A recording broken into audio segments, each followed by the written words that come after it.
welcome to another exciting episode of Unzip, Reboot, and Leave URL podcast. I'm Gautam Bosak. If you want to recharge your energy, live life on your own terms, yes, this is the right place for you. Today, we have one of my good friends for last 1 decade, Arnab Chandra, who is a rector, director, Vivekananda Mission School, which is one of the very renowned school in Kolkata. His father actually founded this school and now he is running the show. So welcome, Arnab. How are you, man? Thank you. Thanks for calling. And it's good to see that you have started your own podcast. Always wondered about how things are done in podcasts, and this is the first time I'm coming live. So exciting indeed. Okay. Now, I actually thought about it for a long time, but, trying to put together the pieces in the puzzle. So finally, we able to start. So, a lot of things Great. to learn. That's great. Anyway, so straight to the point, as our audience can see us, we are typically 90s kids. So, Yes. and both of us, we actually grown up in Kolkata, in India. So our socio-economical situations at that time was different, I'm sure, than now. So first of all, as you are in this educational sector, definitely the bigger question is how education has changed. But now the first question is how perception towards education has changed from our time. I think in general, people have become more aware and not just of like what is happening around us, but also what is happening abroad because of uh, the availability of information. Right. Basically, when we were growing up, we had to really struggle to get information about, say, a university or what's happening overseas. But now things are a bit different. So definitely the awareness of people in general have increased. What has happened in the last, especially in the last 5 years, like what has happened, government has taken a real initiative. The central government has taken a real initiative, and they have started this scheme called National Education Policy. So they have defined everything, like where they want India to be. The central government under Mr. Modi definitely, they are being very proactive, and they have set specific targets that we want to implement this. Like by end of 25, we should be here, or by the end of 2030, we should be here. And they have started giving training, having seminars, or making people aware, or making the educational institutions aware, I must say, right from the school level. And we also had among our teachers, principals, every stakeholders had enough training, and so everyone is aware of like what NEP is. To be honest, like NEP doesn't say anything which we, it's not that they are saying something which was unheard of or which we did not hear, like in our childhood. It speaks about certain basic things. Maybe we had forgotten to do, follow those, but, it's not unheard of. But what NEP does is, this is the first time we are seeing that someone has really documented everything. Proper documentation is being done. A proper training, is being planned, and they're really working on the implementation. So that is what that is perhaps even because we can sit and talk about awareness, talk about how people's perception have changed, but unless as unless there is a real drive, and by the drive I mean from the government, from the policymakers, that to bring about an effective change becomes nearly impossible. So, so I think this time the government is being proactive. Even the boards, like how they operate, how they set their questions, or what should be the mode of education, everything, like, they're working on that, and um, those things are changing. So which in general is driving the education sector, or driving the change rather in the education sector. So that is how it has changed. Uh, People now are aware that there are more avenues, like, typically for a typical 90s kid when we were growing up, uh, it was like, either you become a doctor or an engineer or a chartered accountant, otherwise your life is pretty much doomed. And that was the mindset. um, I'm not saying it has changed completely. I mean, as you know, India is a big country, it's a vast country, our socio-economic country, and I personally feel it's a tad unfair to compare ourselves with the Western countries, because our socio-economic condition is different from the Western countries.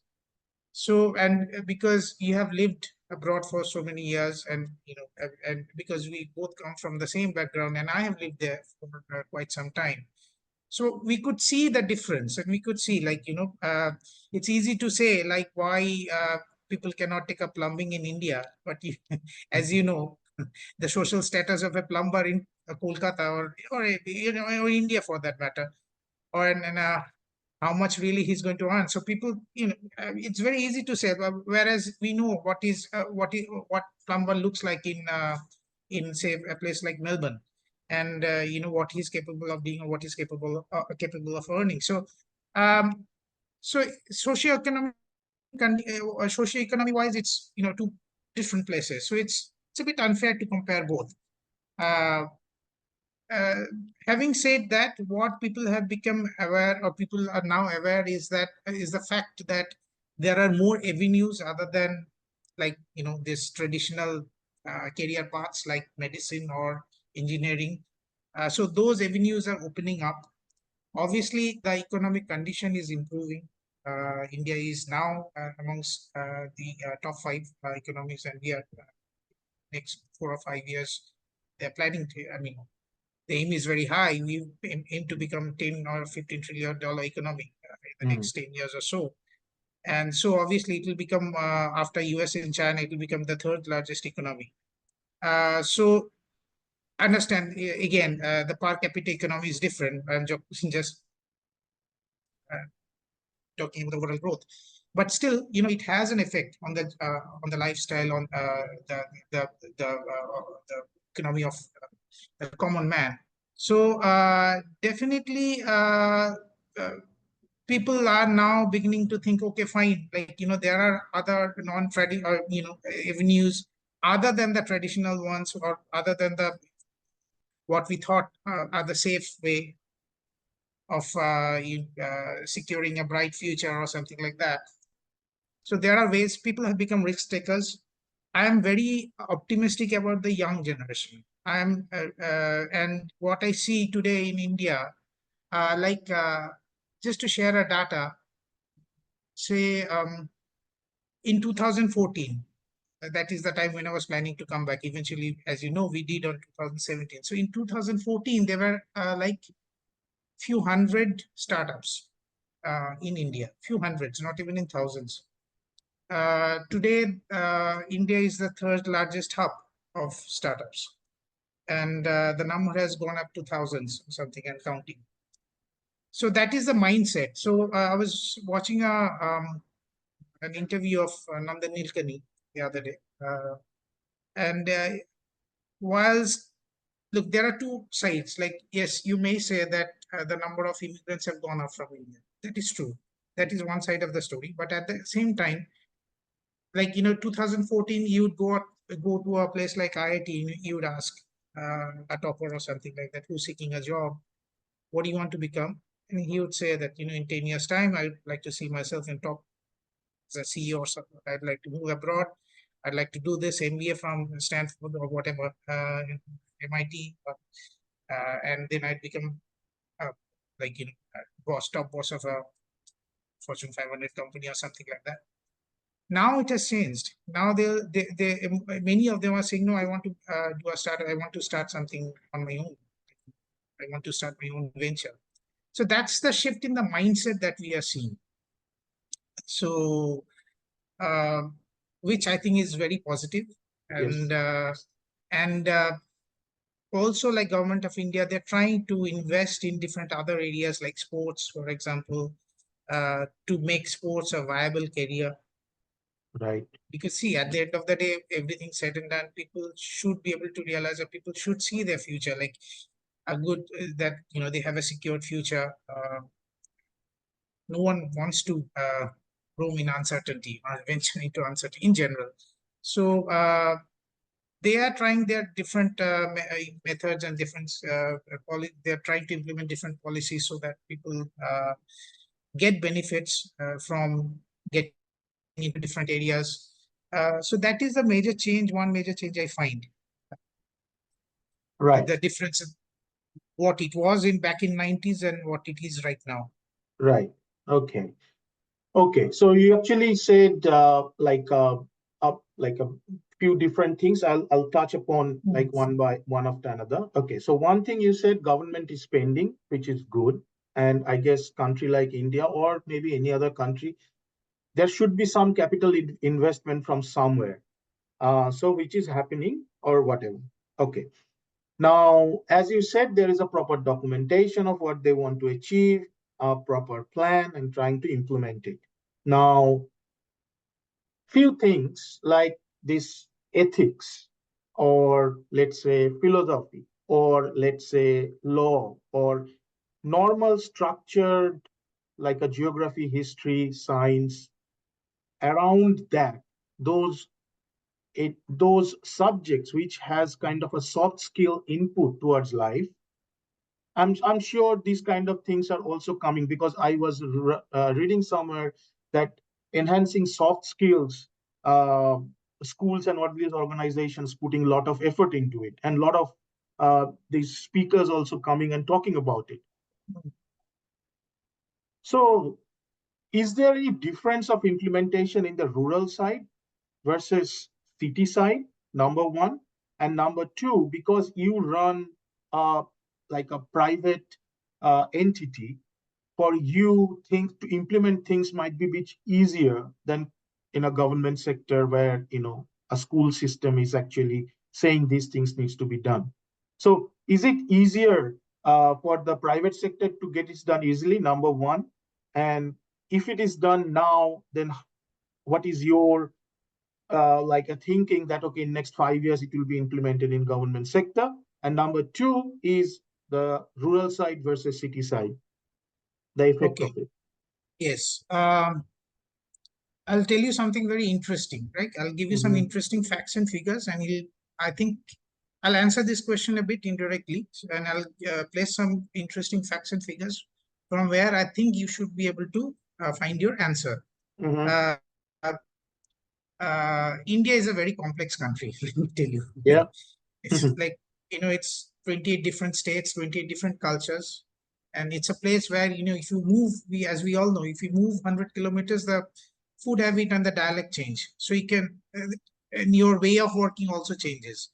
So And millions of social strata differences. exactly, millions of social strata, and the way you operate a business. I mean, that is the mistake. That is one common mistake the foreign companies or foreign entities they used to make.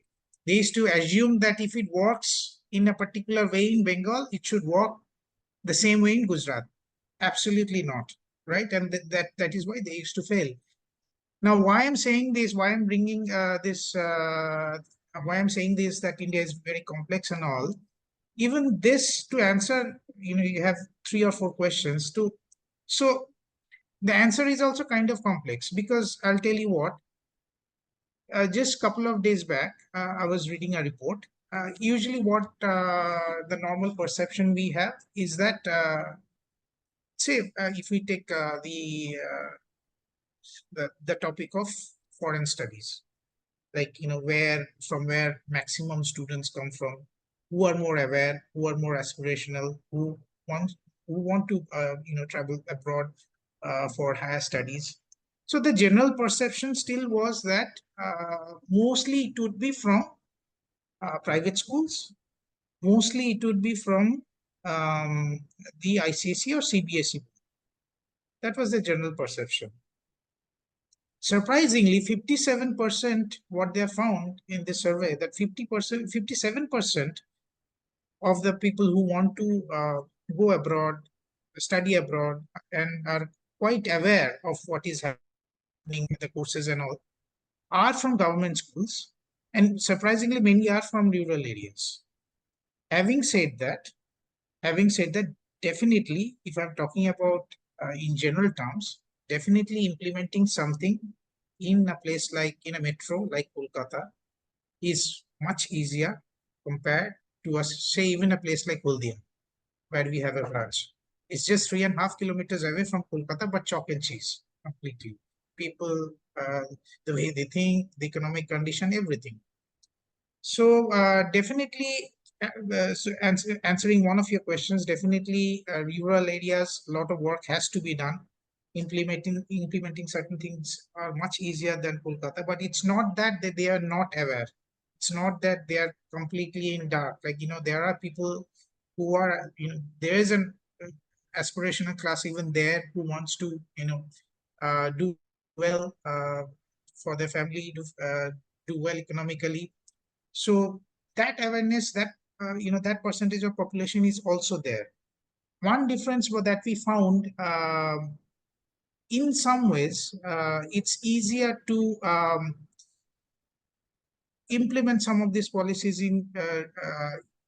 It's easier to implement some of these policies in rural India rather than urban India. I'll tell you one example. Say, for example, if you go to a typical school, private school, rich private school here, yes, they would perhaps take up, for example, cricket or music, right, as an extracurricular activity. By the way, like, the whole scenario has changed. Now, we don't say that, all these activities, like, be it education, be it debate or whatever, be it sports, be it music, we don't call it as extracurricular or co-curricular activities. It's considered, it's part of the curriculum, so it's curricular. So that is the change, that is the change in the huge change in the mindset that, at first of all we had to adapt to those changes, and now, we are sort of uh, creating that awareness and sensitize our guardians that, even like, if you go to IITs and organizations like ISARs, they make it compulsory for the students, especially in the first year, to be part of. They have different clubs, cultural clubs, and they make it compulsory for the students to be a member of one of these clubs to part and to acquire a soft skill, be it music, be it something else, whatever your interest is. So they make it compulsory for the students to actively participate and acquire one of these skills in whatever their interest is. So coming back to what I was saying, say, couple of my friends run NGOs, right? And they work with children of rural areas. Now, because of their economic condition, like, and they really work in remote areas where they have nothing basically, and they live in abject poverty. So basically, they have nothing, right? So one of my friends, what he does, he teaches photography, and and one of them actually, he's a musician, so he teaches music. One of them teaches acting. So what they have seen, that because these people do not have anything and they want to have something to, they really want to cling on something to get them out of there, for them to receive, like, what they're giving is easier. Like, supposing, if we start the same course in, say, for example, a drama course, for example, in an urban area, parents will come and the first thing they're going to ask, when they're going to study, like, if they do this, like, there are so many questions, and why they are going to do it. For these people, they do not have any choice basically. Okay, this is what I'm getting, this is what I'm going to take, and let's see if this thing can get me out of the poverty, or out of the, something where we are at the moment. So implementing in those areas in certain cases become much easier. So it's not the question of whether rural and the other day, the seminar that I attended, basically it's a company called EI. We have been working with them, and actually now most of the boards and even government of India are working with them. So they are basically help to identify the learning gaps and uh, to give the remedial measures what should be taken to bridge those learning gaps. So they deal with that.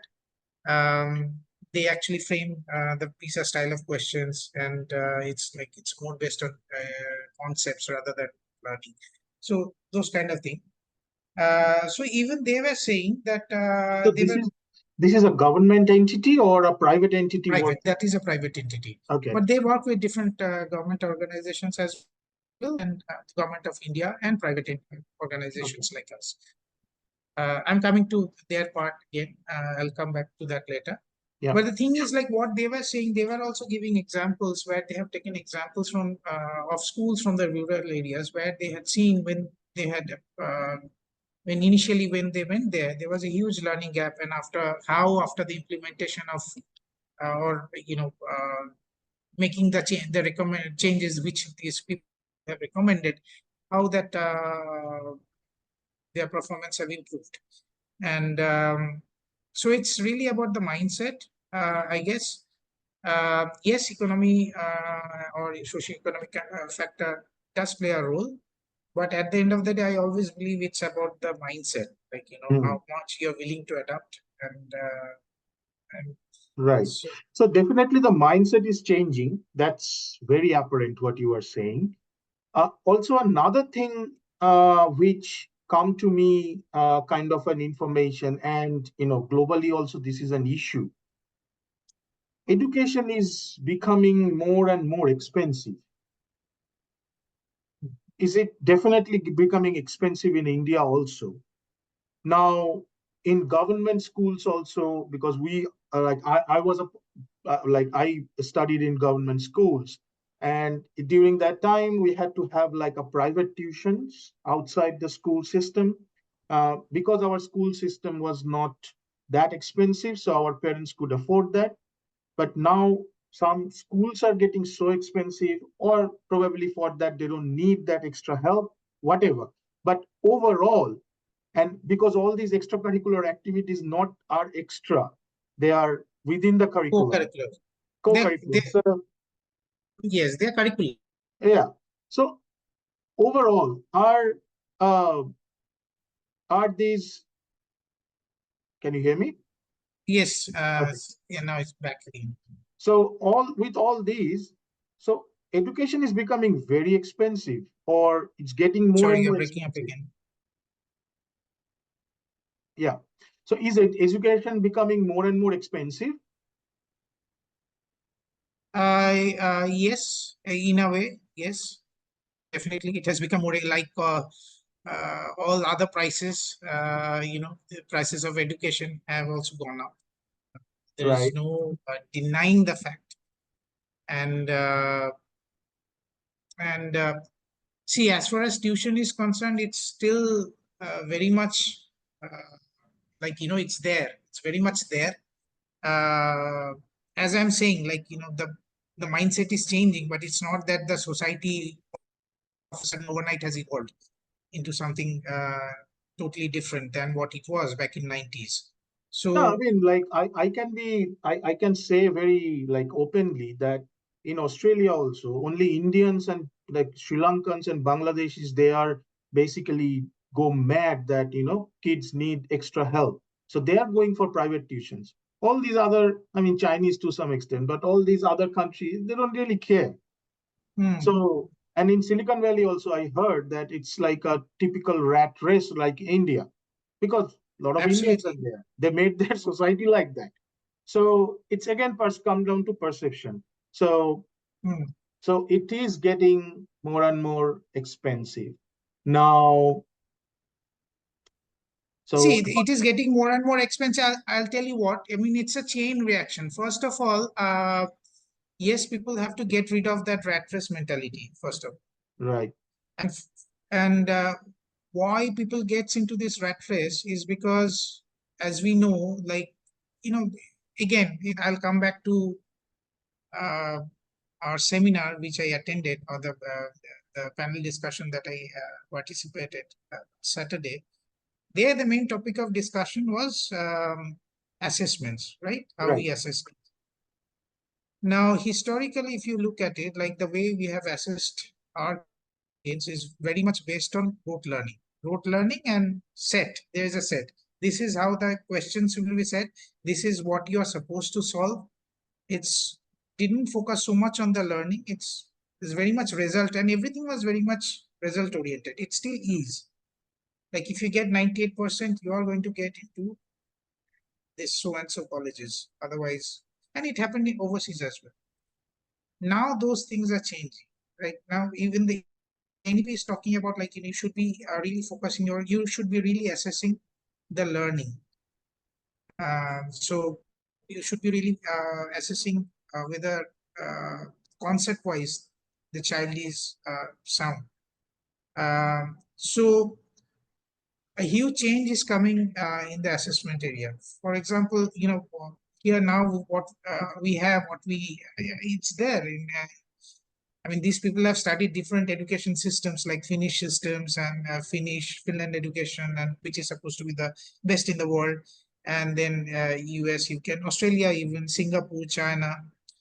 See, the main, actually, I'll tell you very frankly, and I can tell this openly, like the main push came, you have heard about the PISA assessment, right?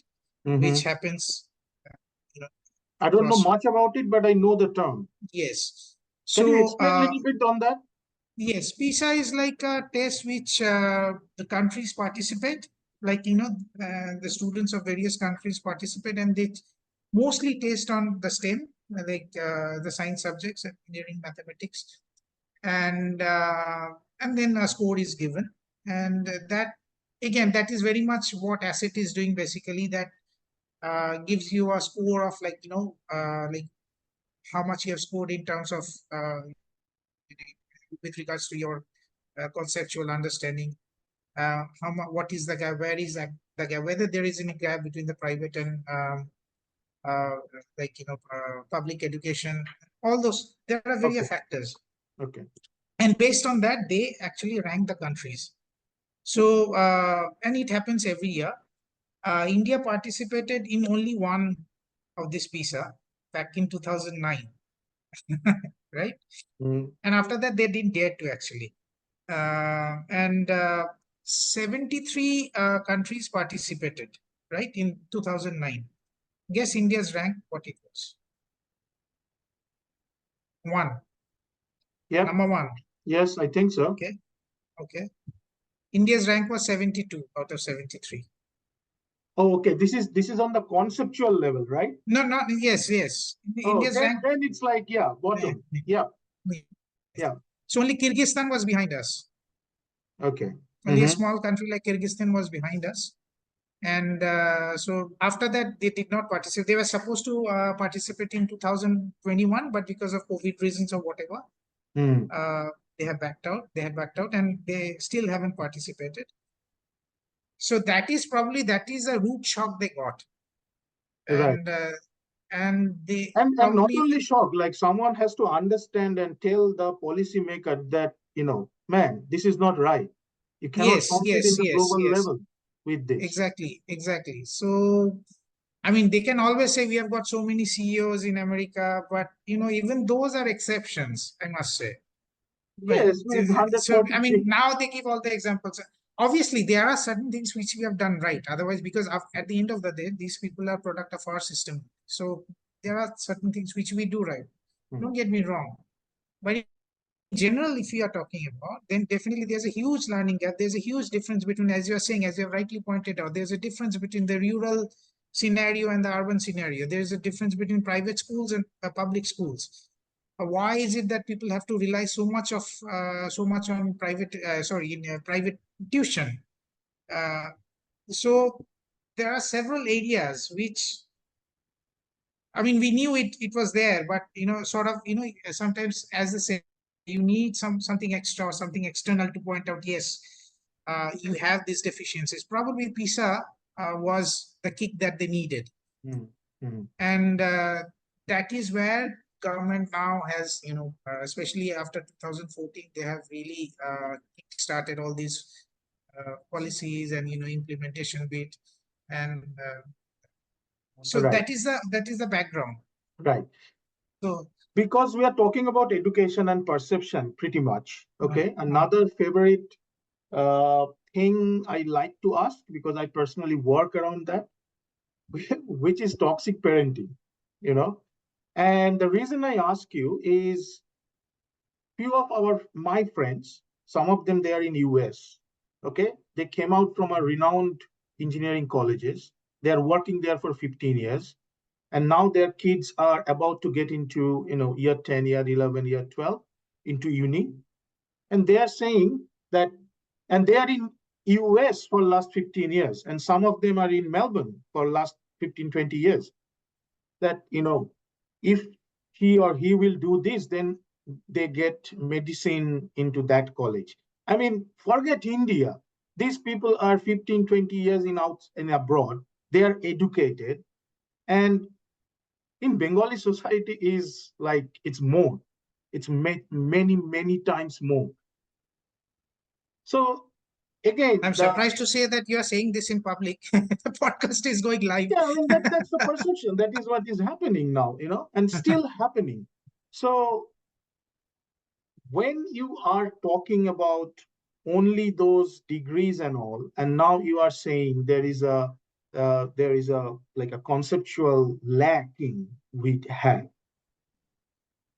how this critical thinking or this creativity in the education, which is a big topic apparently.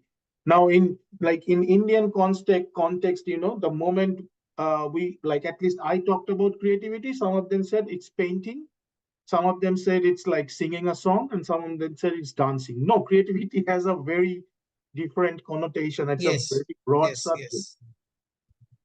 How at least in your school you guys are trying to tackle it, because I know you are a very renowned school, you are ahead in the game, you definitely look after your students. So how you are looking after those things? See, whenever, as I said, like going back to initially what you said, like these guardians or parents, even though they might have lived overseas for 10 years or 15 years, whatever. Can you hear me, And right? sorry, I missed it, and the toxic parenting side. Yes, yes. Mm. So what I was, if I just go back a little and start. Um, so as you mentioned, these people, even though they have lived abroad, overseas for quite some time, but their mentality, or what I'm saying, like, it's like, they, when it comes to parenting, they go back to their childhood, basically, like or, how they have or in been. my opinion they haven't evolved. Maybe, yes. I'm just decide. I want to be politically correct. I don't know, because I don't know. Yeah, Uh, what people are going through, or if they have yeah, even okay, whatever the thing, yeah, connection. but yes.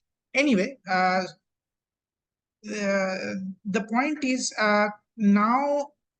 So why I'm saying this is because, see, one thing is like to create a change or something like that. For example, schools or educators or whoever, like like us, we cannot do or initiate this change alone. Obviously we need help, and it's good that organizations like, for example, as I mentioned about this particular organization called EI, who we are working closely with, and then the support from the government, and the general awareness that they have created.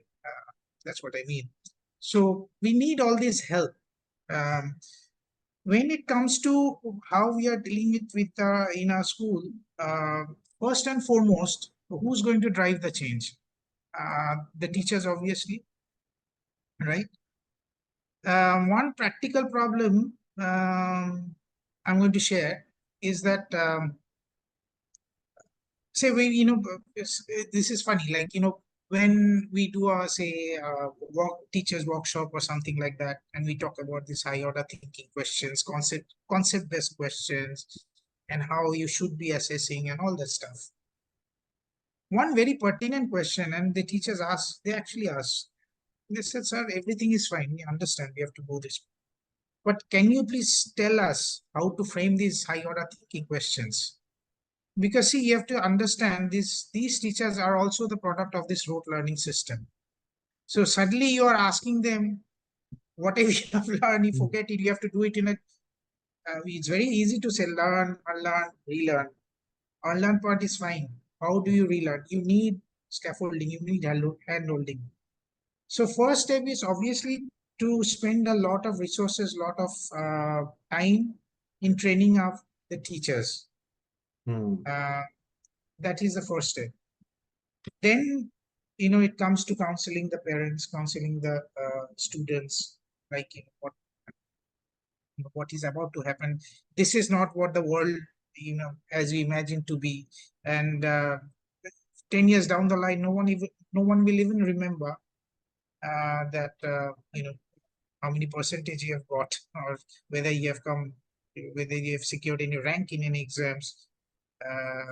Maybe your name was there in the newspaper, or in the poster, you might have felt very proud. But then again, 10 years down the line, life is a marathon. Like, it's not that, if you score well in an exam, that's it, basically. So that's one message we try to give our students every time, that we actually give example of Mahendra Singh Dhoni, like, where is like, whether it's a win, whether it's a loss, he's basically expressionless. He stays the same. So same, people, I mean, the students in particular should have that kind of approach. It's a lifelong journey of learning. So it doesn't end with one exam. Uh, it's basically counseling them to get out of that mindset that, like, it's not about the rat race. And that is where we also focus on the mental, or we are also focusing on the mental health. Because I'll come to mental health, which is another yes, very close to heart topic for me. lot of this happens because of the peer pressure, because he is also doing, so I have to do it. Yes. And by peer pressure, I don't just mean peer pressure of the fellow students, peer pressure of the parents as well. His son is doing, his daughter is doing, so my son or daughter must be So doing as the a same thing. parent, like, there is also kind of a responsibility on us to educate ourselves, to change Absolutely, our mindset, absolutely, and absolutely. then Well, I kind of mean, to, so many times we have found that the child wants to do something else. yeah. Like even yesterday, we were our psychologist was counseling one boy. He's absolutely mad at his parent, his father in particular, because his father is a, he's a technical genius, so he has cracked. He's probably got some rank during his times. He's in a good position, and obviously he pressurizes his son to study science, which he has taken up. But he doesn't want to study science. It's not that he's doing badly, but he doesn't want to do. He wants to study humanities. And he's like, sometimes I must say that I must run away from home if I want to. If I Uh, right now, I'm just living, you know. Sorry, I'm alive, but I'm not living. That's what he said. oh, wow, So wow. yeah, those are his exact words, and I feel that I should get away from my home to have a life, to breathe again, to do what I feel like I can do best. So it's not. So most of this pressure, actually, most of these expectations come from the parents. Uh, that my And another thing also, which I am seeing here also, and India definitely also in the line, the social fabric is also changing. When we are growing up, like in our school, I remember one of my friends, their parents got divorced, and one, a widow mom, was basically bringing up my friend. Okay, now this is like, you know, a ah, good a very good common, very person, common, right? very Okay, common. Yes, yes. and this LGBT angle is also coming in the picture. Hmm. In this like a new social fabric, anyway, things are changing so fast. There is no actual like cushioning from the family as such, and then social cushioning is also not there, so a lot of uncertainty, mental health definitely will go down. and this social fabric is also changing with it. So with this, I mean, is there any other way apart from just having another like a psychologist or psychiatric, no, I mean psychologist or this kind of counseling? Definitely counseling helps, but is there anything like you sitting in that chair can think of we can do to look after, to nurture, to take care of this, these kids basically? One problem that we see it's happening is obviously too much involvement in the digital world and lack of people to people contact, person to person contact. That's one of the factors. Yeah. Um, And I guess pornography usage, that, like in our time, it was not, I guess, accessible that way. But now it's like apparently it's going to the roof. they can access anything and everything in the internet. So, Yeah. not I think more than, I mean, what at least in our school or in whatever I've seen, more than pornography, I think one of the major problem that we see is gaming, online gaming. Oh, okay. People, paying to play different games, and people playing with strangers, Right. and then you are making yourself open to Yes. anyone and everyone. Right. So, and we had a couple of issues where the child was so desperate to continue with the game that he had started.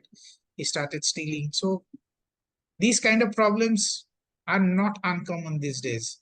Yes. Uh, and Because all this problem has access to our bedroom and even like within our schools and and all. So, I must say, all mental health issues or whatever, I mean, problems like this have gone up exponentially after the COVID, or since the COVID, well, when why you people were, say that? You actually mentioned that before to me also. What are the yes, reasons you think?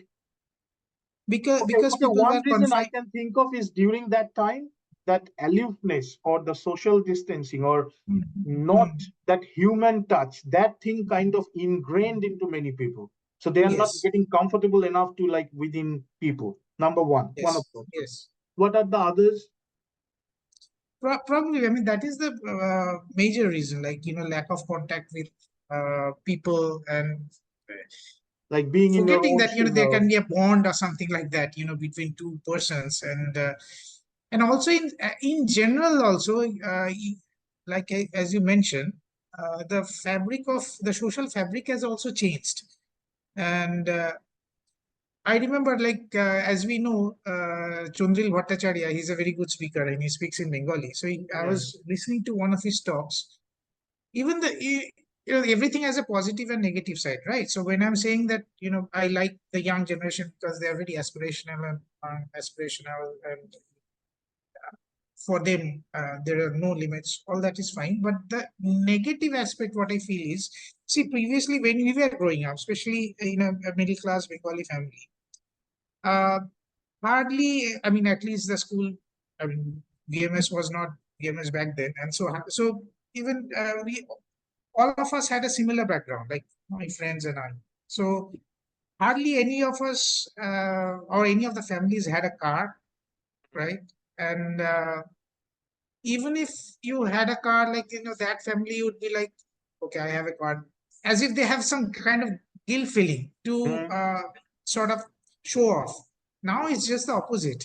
Which car do you have? Like, which mobile do you use? So uh, I mean, it has to something to do with consumerism, maybe, but even, the thinking That of that modesty and that humility modesty is has gone. gone. Yeah. Yes, Yeah. so which also contributes. Like, uh, sometimes it's just a question of status symbol. Like, my his son has gone abroad, so my son also has to go abroad. His son is doing what this, also my son or daughter needs to have this as well. So there is a very unhealthy rivalry, unhealthy competition, and this is where again social media comes into a picture as well, because everyone portrays glorified life, like the best life I'm having, the best Yes. places I'm going. So I don't know. Yes. It's a combination of all these Right. factors. What you said is actually, I mean, in my head, the way I processed it is in our school, or when you are growing up in your school also, at least socioeconomically, all our friends are more or less in a similar bracket. More More or or less less. a similar bracket. Also, like as a Bengali, even a middle class Bengali had this mentality. Okay, fine. What if I do not? If I'm not so rich, I Yeah. understand literature. I understand music. So he Yes. was taking pride in that. Right. That social fabric is gone now. Yeah. Now it's like all that fluff and frill and, Well, and show off and all these things. yes. Right. Okay. Okay. We have to deal with it, but, try to do some work so that, people can get it at one point of time. Okay. So we are almost like end of it. So the last thing I would like to ask you that because you are running a school, so tell me 4, 5 solid things uh, for the students who are actually finishing school and going to the world. Okay, what are the things they should look for in life or success or whatever?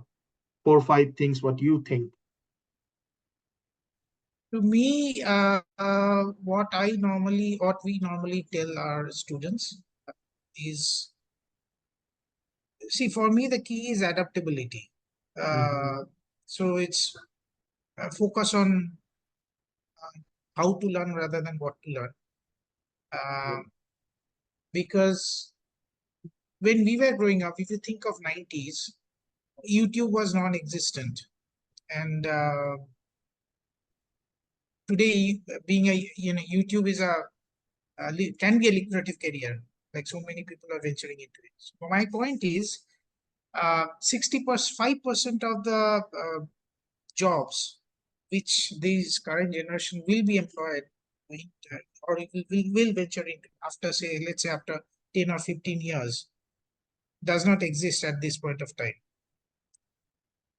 So why do you think like what you're learning is absolute, and how, if at all, it will be applicable in future? Right. So that's number one. So it's a 20, as we have, perhaps I'm at the risk of repeating myself, but uh, it's a lifelong journey. It's a marathon. It's a lifelong journey of learning. So learning never stops. So never stop learning.